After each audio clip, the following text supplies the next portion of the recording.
Construction worker? Sabi ng iba, construction worker lang sila at minamalit ng mga mayayaman.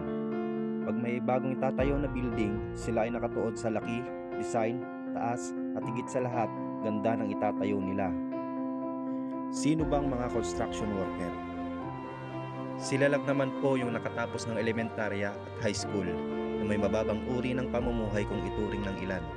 Sila yung nagtatrabaho sa ilalim ng tirik na araw o sa matataas at malalaki at delikadong building.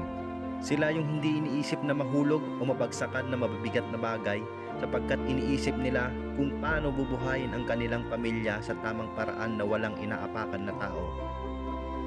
Sila yung kahit mahirap at mabigat na trabaho, umulan umaraw, tuloy lang sa pagtatrabaho.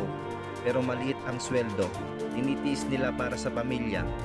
Ganito nila kamahal ang pamilya nila. Lahat gagawin nila, walang iniisip na hirap at pagod. Martilyo, lagari, pala, welding machine at iba pang gamit ang nagsisilbi sa kanila na ballpen.